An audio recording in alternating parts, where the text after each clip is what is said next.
Hello, welcome all of you. आज का जो हम लोग का टॉपिक है फ्रीक्वेंसी कंट्रोल। जैसे कि हम लोग 3 फेज इंडक्शन मोटर में देखे थे स्पीड कंट्रोल का मेथड। इससे पहले हम लोग 3 मेथड ऑलरेडी पढ़ चुके हैं। तो फर्स्ट मेरा क्या था? फर्स्ट था मेरा स्टेटर वोल्टेज कंट्रोल, सेकंड था मेरा रोटर रेसिस्टेंस कंट्रोल और थर्ड मेरा क्या था? EMF injection method. तो अभी अब मेरा नेक्स्ट आने वाला है फ्रीक्वेंसी, जो हम लोग अभी देखेंगे फ्रीक्वेंसी कंट्रोल। इसमें हम लोग दो तरह का मतलब दो भाग में इसको डिवाइड कर सकते हैं। एक होता है मेरा कि variable voltage variable frequency control. इसको सिंपली हम लोग ट्रिपल वीएफ भी बोल सकते हैं इजीली। तो अब मेरा सेकेंड है constant voltage variable frequency control. तो दोनों को हम लोग एक एक करके स्टडी करते हैं। फर्स्ट मेरा क्या है? Variable voltage frequency control. Variable frequency control. तो इसमें मेरा क्या होता है, सिंपली हमको एक चीज़ याद रहना चाहिए कि मेरा जो मैक्सिमम फ्लक्स डेंसिटी जो होता है, मैक्सिमम फ्लक्स डेंसिटी बीएम जिसको हम डिनोट करते हैं, मैक्सिमम फ्लक्स डेंसिटी मेरा वी बाय एफ रेशियो के डायरेक्टली प्रोपोर्शनल होता है। इतना हम लोग जानते हैं by transformer equation. Transformer equation से भी या कोई भी मेरा मैग्नेटिक सर्किट है तो वहाँ से हम लोग ये चीज़ जानते हैं कि मेरा बीएम जो होगा वो directly proportional to V by F होगा। तो इस केस में मेरा क्या है कि वोल्टेज वेरिएबल है, वोल्टेज वेरिएबल है, मतलब वोल्टेज को क्या कर सकते हैं, वेरिएबल वोल्टेज कहने का मतलब हुआ क्या? वोल्टेज को हम रिड्यूस करेंगे कुछ, जैसे वोल्टेज रिड्यूस की। अब हमको V by F ratio constant रखना है। जैसे वोल्टेज रिड्यूस किए तो उनको वहां से क्या होगा, डीएम जो घटेगा। अब हमको इसको कांस्टेंट रखने के लिए फ्रीक्वेंसी को कम करना होगा, तो हमारा मैक्सिमम फ्लक्स डेंसिटी क्या होगा, इंक्रीज कर जाएगा, तब ना मेरा कांस्टेंट रहेगा। मतलब क्या, हम लोग जब वेरिएबल वोल्टेज वेरिएबल फ्रीक्वेंसी का यूज करेंगे तो उसमें हमको फ्रीक्वेंसी को डिक्रीज करेंगे। क्लियर है इतना? फ्रीक्वेंसी को हम लोग डिक्रीज करेंगे, ये हमको याद रहना चाहिए, ठीक है। एक चीज और, तो यहाँ से हमको क्या क्लियर हुआ कि मेरा voltage directly proportional to frequency हो जाएगा, क्योंकि दोनों मेरा डिक्रीज कर रहे हैं। वोल्टेज डिक्रीज कर रहा है तो मेरा फ्रीक्वेंसी भी डिक्रीज हो रहा है, ठीक है। और हम पहले से जानते हैं एक चीज, वोल्टेज मेरा डायरेक्टली प्रोपोर्शनल टू एफ हो गया, और हम लोग जानते हैं कि ओमेगा बराबर क्या होता है, मेरा 2 पाई एफ होता है। तो मतलब ओमेगा भी मेरा जो है फ्रीक्वेंसी के डायरेक्टली प्रोपोर्शनल है। उसके बाद एक चीज और हम लोग जानते हैं कि जो रिएक्टेंस होता है, रिएक्टेंस क्या होता है, मेरा ओमेगा एल होता है। ओमेगा बराबर मेरा होता है 2 pi F L, F into L हो जाएगा। मतलब यहाँ से देख रहे हैं मेरा रिएक्टेंस भी फ्रीक्वेंसी के डायरेक्टली प्रोपोर्शनल है। तो ये सारे कंसेप्ट को हम लोग ध्यान में रखेंगे तो मेरा यहाँ पे सारा क्लियर होते चला जाएगा, ठीक है। अब जैसे हम लोग मैक्सिमम टॉर्क को देख रहे हैं, तो फिर मैक्सिमम टॉर्क का जो मेरा एक्सप्रेशन होता है ये है। तो यहाँ मेरा वोल्टेज का स्क्वायर है, नीचे मेरा क्या ओमेगा है, और फिर यहाँ क्या है रिएक्टेंस। अब देखिए वोल्टेज का स्क्वायर है, मतलब ऊपर में आ गया मेरा फ्रीक्वेंसी का स्क्वायर डिवाइडेड बाय नीचे क्या है मेरा ओमेगा है, दैट मीन्स यहाँ फ्रीक्वेंसी आ गया, डायरेक्टली प्रोपोर्शनल फ्रीक्वेंसी होता है मेरा। उसके बाद रिएक्टेंस है, रिएक्टेंस भी मेरा फ्रीक्वेंसी के डायरेक्टली प्रोपोर्शनल होता है, तो वहाँ भी फ्रीक्वेंसी का टर्म आ गया। दैट मीन्स क्या बोल सकते हैं, मेरा ओवरऑल जो रहेगा ना यहाँ पर मेरा जो मैक्सिमम टॉर्क वो मेरा कांस्टेंट रहेगा। मतलब ये फ्रीक्वेंसी पे मेरा डिपेंडेंट नहीं रहेगा मैक्सिमम टॉर्क इस केस में। जैसे वी बाय मतलब वेरिएबल वोल्टेज वेरिएबल फ्रीक्वेंसी है, मतलब इस केस में हम लोग क्या करें, फ्रीक्वेंसी को डिक्रीज कर रहे हैं। लेकिन यहाँ पर देख रहे हैं मेरा जो पूरा जो है ना कैंसिल आउट हो रहा है, यहाँ से मेरा कांस्टेंट हो रहा है। मतलब क्या, फ्रीक्वेंसी डिक्रीज भी करेंगे ना तो मेरा मैक्सिमम टॉर्क चेंज नहीं होगा। क्लियर है? दूसरा मेरा है क्या, स्टार्टिंग टॉर्क। स्टार्टिंग टॉर्क का मेरा एक्सप्रेशन जो होता है लिख लिए। क्लियर है? अब यहाँ पे सब चीज को गौर करना, ऊपर में क्या है मेरा वोल्टेज का स्क्वायर, मतलब फ्रीक्वेंसी का स्क्वायर ऊपर में हो गया, डायरेक्टली प्रोपोर्शनल टू फ्रीक्वेंसी होता है। ओमेगा है तो मतलब फ्रीक्वेंसी हो गया। फिर उसके बाद रिएक्टेंस का स्क्वायर है, मतलब फ्रीक्वेंसी का स्क्वायर हो जाएगा। अब frequency square frequency square cut गया। इसका मतलब मेरा जो स्टार्टिंग टॉर्क जो होगा ना, स्टार्टिंग टॉर्क वो मेरा फ्रीक्वेंसी का इन्वर्सली प्रोपोर्शनल होगा। वाह कितना अच्छा। मतलब मेरा जो स्टार्टिंग टॉर्क आएगा वो फ्रीक्वेंसी का इन्वर्सली प्रोपोर्शनल आएगा। ये मेरा रिजल्ट आ गया। मतलब फ्रीक्वेंसी डिक्रीज करेंगे ना तो उस केस में मेरा क्या होगा, स्टार्टिंग टॉर्क इंक्रीज करेगा। ये सब को हम कंसेप्ट को याद रखते चले जाएंगे। जैसे कि मेरा कि मैक्सिमम टॉर्क क्या हो रहा है, फ्रीक्वेंसी से इंडिपेंडेंट हो रहा है। उसके बाद स्टार्टिंग टॉर्क क्या हो रहा है, फ्रीक्वेंसी बढ़ने पे, फ्रीक्वेंसी घटाने पे मेरा स्टार्टिंग टॉर्क बढ़ रहा है। फिर उसी तरह हम लोग देख सकते हैं मैक्सिमम टॉर्क की तरफ कॉरेस्पॉन्डिंग उसका स्लिप क्या होता है, ऑटो डिवाइडेड बाय x2। अब देखिए x2 का बात करते हैं। x2 क्या होता है, x2 जो मेरा होता है वो डायरेक्टली प्रोपोर्शनल टू फ्रीक्वेंसी होता है। मतलब क्या हुआ कि मेरा मैक्सिमम टॉर्क जो आएगा ना के कॉरेस्पॉन्डिंग जो मेरा स्लिप आएगा वो मेरा इन्वर्सली प्रोपोर्शनल टू फ्रीक्वेंसी हो जाएगा। फ्रीक्वेंसी डिक्रीज करेंगे तो मेरा स्लिप इंक्रीज करेगा। ये तीनों चीज को याद रखेंगे तो मेरा यहाँ से ग्राफ हम लोग ड्रा कर सकते हैं जैसे हम लोग पिछले केस में ड्रॉ किए थे। ठीक है। हाँ, अब यहाँ पे हम लोग देख पा रहे हैं कि क्या कि जो मैक्सिमम टॉर्क जो मेरा है दोनों केस में क्या है, सेम है। हम रिजल्ट भी देखे भी थे। लेकिन यहाँ पे स्टार्टिंग टॉर्क जो क्या देख रहे हैं, ये मेरा पहले वाला के लिए फ्रीक्वेंसी 50 हर्ट्ज के लिए है, ये मेरा फ्रीक्वेंसी 25 हर्ट्ज के लिए है। दोनों अलग अलग फ्रीक्वेंसी के लिए मेरा ग्राफ ड्रॉ किए हुए हैं। तो यहाँ पे जब 50 हर्ट्ज का देखते हैं तो इसका स्टार्टिंग टॉर्क मेरा इतना है, जबकि 25 हर्ट्ज के लिए देखते हैं तो इसका स्टार्टिंग टॉर्क मेरा इंक्रीज कर गया, लेकिन मैक्सिमम टॉर्क कांस्टेंट रहा, सेम रहा। और जो मेरा मैक्सिमम टॉर्क के कोरेस्पॉन्डिंग मेरा जो स्लिप है वो स्लिप का वैल्यू इंक्रीज किया। हम लोग देखे भी थे अभी कि मेरा स्लिप का वैल्यू इंक्रीज करेगा। देखते हैं यहाँ पहले इतना स्लिप था 50 हर्ट्ज पे, 25 हर्ट्ज पे मेरा कुछ ऐसा स्लिप आ गया। मतलब स्लिप मेरा इंक्रीज करेगा। तो स्लिप जब मेरा इंक्रीज कर गया तो वहां से मेरा मोटर का स्पीड भी पता कर सकते हैं। मेरा मोटर क्या होगा, मोटर का स्पीड डिक्रीज होगा। तो बिलो बेस स्पीड में हम लोग इसका यूज करते हैं, वेरिएबल वोल्टेज वेरिएबल फ्रीक्वेंसी का। क्लियर है। मतलब वेरिएबल वोल्टेज वेरिएबल फ्रीक्वेंसी में हम लोग क्या करते हैं, फ्रीक्वेंसी को डिक्रीज करते हैं। फ्रीक्वेंसी डिक्रीज करते हैं तो मेरा क्या होता है, स्टार्टिंग टॉर्क कांस्टेंट रहता है। स्टार्टिंग टॉर्क मेरा कांस्टेंट रहता है, लेकिन जो मेरा जो स्टार्ट सॉरी मैक्सिमम टॉर्क मेरा कांस्टेंट रहता है, लेकिन जो स्टार्टिंग टॉर्क होता है वो मेरा क्या होता है, इंक्रीज रहता है जब हम फ्रीक्वेंसी को डिक्रीज करते हैं। तो ये सारी बातें थी वेरिएबल वोल्टेज वेरिएबल फ्रीक्वेंसी में। अब उसी ग्राफ को हम लोग ऐसे अल्टरनेट करके ड्रॉ कर दिए, कोई नहीं वही है, सेम ग्राफ है मेरा।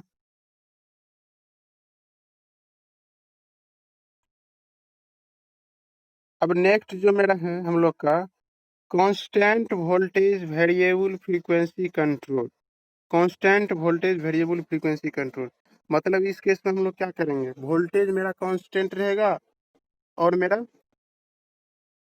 फ्रीक्वेंसी को चेंज करेंगे। ठीक है। अब जैसे हमको वोल्टेज इसके से हम कांस्टेंट रखे हैं, जैसे फ्रीक्वेंसी को हम मान लेते हैं इंक्रीज करते हैं, रेटेड फ्रीक्वेंसी से ज़्यादा इंक्रीज कर रहे हैं तो मेरा क्या होगा, मैक्सिमम फ्लक्स डेंसिटी क्या होगा, डिक्रीज करेगा। मैक्सिमम फ्लक्स डेंसिटी डिक्रीज करेगा वहां से मेरा। ये चीज समझ सकते हैं ना, V M directly proportional to V by F मेरा होता है। तो वहां से हम लोग सारे टर्म को एक बार रिलेट कर लेते हैं पहले। जैसे मैक्सिमम टॉर्क की बात करें, मैक्सिमम टॉर्क मेरा क्या होगा, सोचिए।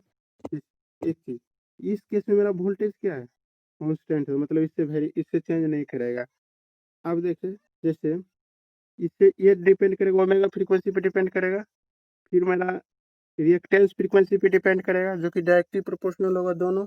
ओमेगा भी होगा फ्रीक्वेंसी के डायरेक्टली प्रोपोर्शनल और मेरा रिएक्टेंस भी होगा डायरेक्टली प्रोपोर्शनल फ्रीक्वेंसी के। तो ओवरऑल जो होगा क्या, मेरा मेरा मैक्सिमम टॉर्क जो होगा ना फ्रीक्वेंसी के स्क्वायर की डायरेक्टली प्रोपोर्शनल हो जाए। मैक्सिमम टॉर्क जो होगा मेरा फ्रीक्वेंसी के स्क्वायर के इनवर्सली प्रोपोर्शनल होगा, सॉरी इनवर्सली प्रोपोर्शनल मेरा हो जाएगा। यदि हम उसको 2 टाइम्स बढ़ाएंगे ना तो 4 टाइम्स डिक्रीज हो जाएगा। ये मतलब इसको हम लोग इंडिकेट यहाँ पे किए हैं। सेम उसी तरह हम लोग क्या है, स्टार्टिंग टॉर्क को ऑब्जर्व करते हैं। स्टार्टिंग टॉर्क का मेरा क्या होता है एक्सप्रेशन, 1/ओमेगा s v1 square r2 divided by x2 dash square, ऐसा कुछ मेरा होता है स्टार्टिंग टॉर्क का एक्सप्रेशन। तो यहाँ से चूंकि मेरा वोल्टेज क्या है, वोल्टेज मेरा कांस्टेंट यहाँ पे रखे हैं, वोल्टेज कांस्टेंट रखे हैं, तो यहाँ पे ओमेगा जो होता है वो मेरा फ्रीक्वेंसी के डायरेक्टली प्रोपोर्शनल, जो रिएक्टेंस होता है वो भी मेरा फ्रीक्वेंसी के डायरेक्टली प्रोपोर्शनल। तो यहाँ से ओवरऑल क्या हो जाएगा, 1 बाय ये ओमेगा हो गया फ्रीक्वेंसी के डायरेक्टली प्रोपोर्शनल, उसके बाद रिएक्टेंस भी फ्रीक्वेंसी के डायरेक्टली प्रोपोर्शनल, इसका स्क्वायर कह रहा था मतलब फ्रीक्वेंसी का स्क्वायर हो जाएगा। मतलब ओवरऑल क्या हो गया, मेरा जो स्टार्टिंग टॉर्क होगा ना वो फ्रीक्वेंसी के क्यूब का इन्वर्सली प्रोपोर्शनल होगा। यदि हम लोग फ्रीक्वेंसी 2 टाइम्स इंक्रीज करें, फ्रीक्वेंसी हम लोग 2 टाइम्स इंक्रीज करें तो मेरा स्टार्टिंग टॉर्क 8 टाइम्स डिक्रीज हो जाएगा। ये सब बातें याद रखना हम लोग को। फिर अगला हम ऑब्जर्व करते हैं, हम लोग तब सीख गए पूरा कैसे करना है, क्योंकि आप देखिए जैसे रिएक्टेंस, रिएक्टेंस मेरा क्या होता है, रिएक्टेंस मेरा होता है फ्रीक्वेंसी के डायरेक्टली प्रोपोर्शनल। इसका मतलब ओवरऑल जो मेरा मैक्सिमम टॉर्क, मैक्सिमम स्लिप जो होगा वो क्या होगा, वो भी मेरा इन्वर्सली प्रोपोर्शनल हो जाएगा मेरा फ्रीक्वेंसी। यदि मेरा फ्रीक्वेंसी इंक्रीज कर रहा है तो उसी रेशियो में, सेम उसी रेशियो में मेरा क्या होगा, स्लिप डिक्रीज कर जाएगा मेरा। तो इसका हम लोग ग्राफ कैसे बना सकते हैं, तो ऐसा कुछ मेरा ग्राफ आएगा। यहाँ से हम लोग क्या ऑब्जर्व कर पा रहे हैं, यहाँ से हम लोग यही ऑब्जर्व कर पा रहे हैं, जैसे हम लोग फ्रीक्वेंसी इंक्रीज किए, जैसे कि हम पहले एक चीज देख रहे हैं, पहले हम 50 हर्ट्ज पे देख रहे हैं, 50 हर्ट्ज पे मेरा कैसा कुछ ग्राफ था, ऐसा ग्राफ था ऐसा, ठीक है। इसके कॉरस्पॉन्डिंग देख रहे हैं, मैक्सिमम स्पीड कुछ ऐसा है, स्टार्टिंग टॉर्क कुछ ऐसा है, और मैक्सिमम स्पीड के कॉरस्पॉन्डिंग, सॉरी मैक्सिमम टॉर्क के कॉरस्पॉन्डिंग मेरा स्लिप कुछ ऐसा है। अब हम लोग फ्रीक्वेंसी इंक्रीज किए, मतलब डबल कर दिए, मान लेते हैं 100 हर्ट्ज कर दिए, फ्रीक्वेंसी इंक्रीज किए। हम लोग यहाँ पे देखे थे जब फ्रीक्वेंसी इंक्रीज करते हैं तो मेरा क्या होता है, मैक्सिमम टॉर्क रिड्यूस हो जाता है। मैक्सिमम टॉर्क देख भी रहे हैं रिड्यूस हुआ है, जैसे यहाँ मैक्सिमम टॉर्क अब यहाँ हो रहा है, कितना हो रहा है, टी मैक्स 4 हो रहा है पहले टी मैक्स, और मेरा स्टार्टिंग टॉर्क भी रिड्यूस हो जाता है, स्टार्टिंग टॉर्क भी मेरा रिड्यूस हो रहा है, देख रहे हैं। पहले था टी एस, अब हो गया TS/8। और जो मेरा स्लिप जो होगा मैक्सिमम टॉर्क के कोरस्पॉन्डिंग वो भी मेरा रिड्यूस हो रहा है, देख रहे हैं। यहाँ एस टी मैक्स था, यहाँ अब ST max/2 हो गया। मतलब सारा जो जो पैरामीटर था हम लोग सारे को रिलेट करके देख चुके हैं। तो ये चीज मेरा था फ्रीक्वेंसी को चेंज करके, मतलब फ्रीक्वेंसी इंक्रीज किए तो वहां से मेरा क्या क्या वेरी किया हम लोग देख लिए। हाँ, एक चीज हम लोग याद रखेंगे जो कि बहुत सारे एग्जाम में कभी कभी पूछता है न्यूमेरिकल सब में, कि मेरा जो होता है ट्रिपल VF कंट्रोल जो हम लोग पढ़े ना, variable voltage variable frequency control, उसको जनरली बोला जाता है मतलब constant torque drive. Constant torque drive जब हमको कांस्टेंट टॉर्क गेन करना होगा तब उस तरह का हम लोग variable voltage variable frequency apply करेंगे। और जो मेरा होता है constant voltage variable frequency control, तो वो मेरा होता है कांस्टेंट पावर ड्राइव, ठीक है। तो वो मेरा कहलाता है कांस्टेंट पावर ड्राइव, तो वो भी यूज हम लोग करते हैं। तो ये मेरे दोनों मेथड था, कौन सा, फ्रीक्वेंसी को चेंज करके, मतलब हम लोग फ्रीक्वेंसी एक केस में क्या किए थे, फ्रीक्वेंसी डिक्रीज किए थे जिसको हम लोग ट्रिपल VF कंट्रोल मेथड के हैं, और दूसरा केस में क्या किया, फ्रीक्वेंसी इंक्रीज किए हम लोग, उसको क्या कांस्टेंट वोल्टेज वेरिएबल फ्रीक्वेंसी। तो दोनों केस को हम लोग अध्ययन कर चुके हैं। नेक्स्ट जो हम लोग का और लास्ट मेथड हम लोग का पोल चेंजिंग मेथड, स्पीड कंट्रोल का लास्ट मेथड हम लोग पढ़ने जा रहे हैं, वो है मेरा पोल चेंजिंग मेथड, ठीक है। पोल चेंजिंग मेथड में होता क्या एक्चुअली में देख लीजिए। पोल चेंजिंग में हम लोग है क्या, हम लोग पोल को चेंज करेंगे, हम लोग जानते हैं ना, जैसे कि सिंक्रोनस स्पीड क्या होता है मेरा 120f डिवाइडेड बाय p, तो पोल चेंज करेंगे तो मेरा स्पीड चेंज होगा। अब वो अलग बात है कि पोल चेंज करने का हम लोग अलग अलग मेथड है, तो पोल चेंज करने का मेरा अलग अलग मेथड है, उसको हम लोग देख लेते हैं। जैसे फर्स्ट जो मेरा है, जैसे यहाँ पे पोल का अलग अलग मेरा दिखाया गया है। जैसे एक चीज मान लेते हैं, जैसे मेरा P बराबर 2 था, P बराबर 2 एज्यूम करते हैं, मान लेते हैं 50, फ्रीक्वेंसी मेरा मान लेते हैं 50 हर्ट्ज है। इसके कोरस्पॉन्डिंग जो मेरा सिंक्रोनस स्पीड कितना हो जाएगा, P बराबर 2 का 120 इंटू 50 डिवाइडेड बाई 2 हो गया, मतलब 3000 मेरा आरपीएम हो जाएगा। अब यही में हम किसी मशीन है, उसमें हम पोल को चेंज करके P बराबर 4 कर दिए, P बराबर 4 कर दिए, फ्रीक्वेंसी तो मेरा उतना ही है 50 हर्ट्ज ही, तो वहां से मेरा सिंक्रोनस स्पीड कितना आ जाएगा, 120 इंटू 50 डिवाइडेड बाई 4, मतलब वहां से मेरा 1500 आरपीएम आ रहा है। क्या हुआ, जब मेरा सिंक्रोनस स्पीड रिड्यूस हो जाएगा तो उसके कोरस्पॉन्डिंग मेरा मोटर का स्पीड भी रिड्यूस होगा।